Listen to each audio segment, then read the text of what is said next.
All right, with the coming temperatures, those of us who animal outside have to deal with frozen issues. So I have bunnies. These are meat bunnies. We can leave it at that. These are the females. We have this heated rabbit waterer, which is new. I had been using these, and I just have like 3 of them. And so in the morning when this is frozen, I'd come out with a new one. It's not going to get above freezing for a little while. So the people at BN Link reached out to me and were like, hey, can we send you some stuff? And so, like, paid promotion, no. Did they send this to me? Yes. Am I calling it like it is? Yes. But I really like this because I have a chicken waterer here. I'll get the leaves out that fell because it's fall and the leaves are coming. So this is a heated water bucket. So I've got a heated water bucket and the rabbit waterer. And this being out here now, we're gonna zip tie all this stuff up, but I haven't looked up. We're gonna get the manual and see how we set this, right? So there's a temperature probe that I'm gonna zip tie out here, just ambient. We don't use this pen. This is a little birthing pen we have for, we had baby sheeps in it. We had the pig birth in it. So for now, we're gonna set this up so that when the weather is below 35 degrees ambient, the heaters kick on. And that way, we're not wasting, I don't care about wasting the energy, but I don't wanna heat the water, so. It's pretty simple to use. This is a heating and a cooling, right? So I had to put an extension in here that then splits it to 2. And the amp load on these is real small, so this isn't being overloaded. But you just hit this. This is your set value. So I've got it set for 40. I'll set it for 37. How about that? This is the heating differential, which doesn't matter. The cooling differential, which we're not using. You can offset the probe. This is a compressor delay, right? So think about for the technicians, right? People who watch this. The true coolers, right? You can't use this for a freezer because there's no defrost. But like for those cool the true low boys or units that the condensing unit just comes on and off and then plugs into an outlet, you could literally just run that into your probe. You could run that into your coil and run this behind the scenes because there's a compressor delay, high alarm, low alarm. Hopefully we don't hit below 58, and there you go.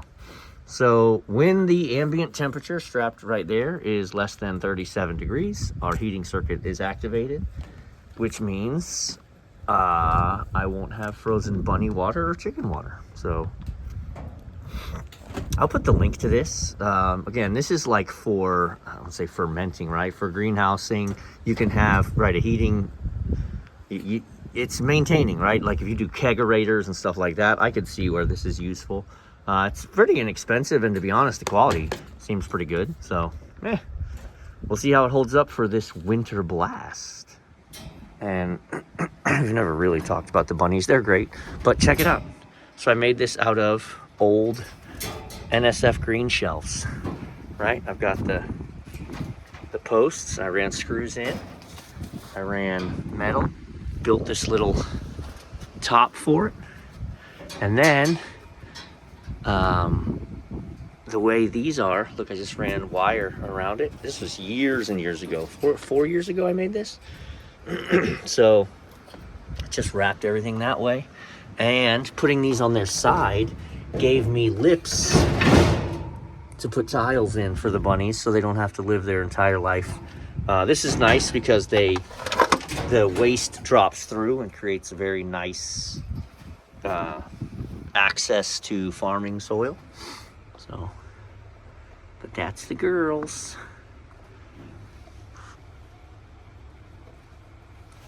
All right, and for the cows out front and the sheep, we have a floating de-icer, right? So it's not on a temperature controller. It's just plugged in out here to an extension cord. This is like a campground spigot, so when it's closed, all the water runs underground so it doesn't freeze. So that's never a blow up problem. And now that doesn't freeze over. So I hung you're not gonna really get to see it.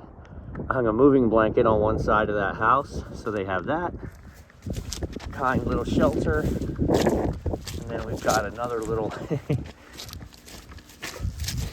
I just threw fresh hay down. Sorry, I just threw fresh hay down in this little shelter.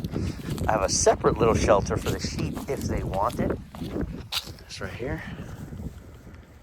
All right, it's just a very little archaic.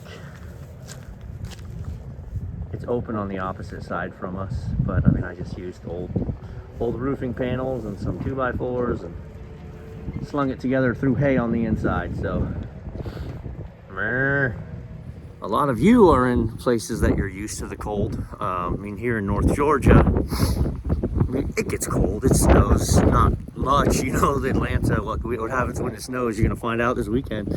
I don't really subscribe to the animals need a whole lot. That one shelter I have out in the property, that's enough. But animals can also be jerks. So sometimes it's nice to not have to worry about, this is my front, it's the driveway to my house, and that's all my properties in the front. It's 4 acres.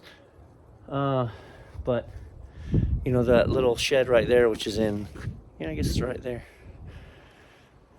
In case the cows just become jerkish and don't want to let the sheep in, we like to have a second small structure for them. So, all right. There haven't been a lot of videos, not because I haven't been working. I have. It's just been, it's been nuts. So I've missed you guys. Sorry. Today was the first day I felt good out there. I've been out there doing a lot of things, but I haven't felt good. So, all right. Back at it tomorrow. Stay warm.